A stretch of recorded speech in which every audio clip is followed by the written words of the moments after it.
Can biotech keep the momentum going, and how should investors approach the space right now? I don't know if a lot of people are aware about this performance of the sector versus the Mag 7 neck and neck. Well, if they'd be watching CNBC's Fast Money, they might be aware. And Tim's the guy that gets the Band-Aid on his arm after he gets an inoculation, right, with a little smiley face. I don't even know what an inoculation is, but obviously if you're talking about Band-Aids, it's something you do all the time. Anyhow, yes, this group can continue. Look at Gilead, all-time high. Even Merck, big day for Merck. Bristol Myers getting off the mat. We mentioned Structure last night. All names ex-Eli Lilly, which is in a class by itself, are starting to find some momentum. And I think the momentum will continue, especially in 26, when I think there's going to be huge M&A around the space. Yeah, I mean, historical valuations compared to itself when it comes to biotech or healthcare or insurers, historic lows compared to 5 years. I mean, it's all value right now. Right, it is. And I mean, even though it's been a nice move, there's still a big way to go. And, you know, there was so much to sort of hate about it. And right now, they seem to be out of the bad graces, I guess, in the good graces of the Trump administration.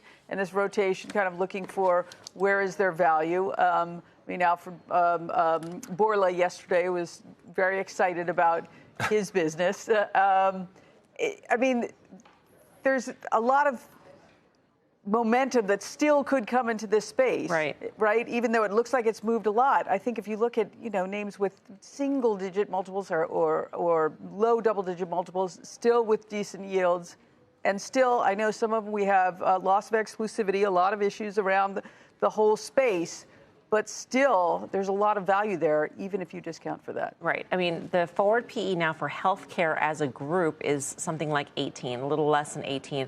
The average 5-year historical is north of 20. So there's a gap. It's like 24, I think. So there's a gap there in terms of valuation. And there's certainly underinvestment. I mean, the rotation that needs to still happen into this space, I think, is substantial, especially when you consider that this is typically anywhere from 10 to 13 to 14 to 15% of an allocation in a traditional portfolio, and in many cases underweight, with the exception of Lilly. Lilly, which, you know, basically did nothing for 12 months until it went up 55% in the last 3 months to make all-time highs. Not something people were expecting. While we've talked about Novo definitely almost hitting 3-year lows during this time. So it does show where Lilly, and we talked about this yesterday, so we don't need to talk about the pipeline today. We can certainly talk about where investors are looking for growth, and growth that may be part of that 493 conversation from yesterday, which is there are other parts of the economy that are also benefiting from at least the margin story and at least some of the efficiencies that could be coming here. I think this is as much to do with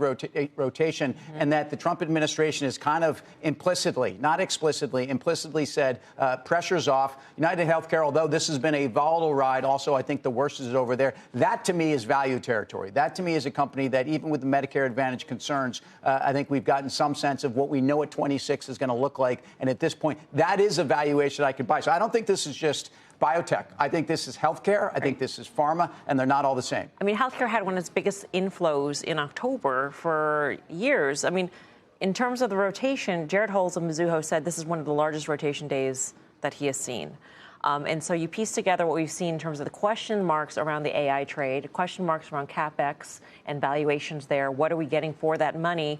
And you then take a look at the extreme discounted valuations of healthcare, and it all sort of makes sense. And you mentioned the 17 valuation. You back out Eli Lilly, which is trading 31 times, and that's probably a 12 or 13 valuation. And again, maybe Lilly deserves that value. I'm not going to argue whether or not it's deserved, but when you have Merck high single digits in terms of multiple, Bristol Myers, the same type of thing. Some of these biotechs, same type of thing. Just value alone, they make sense. And then you put on top of that the potential for M&A in the space, and I think they're on a hair trigger.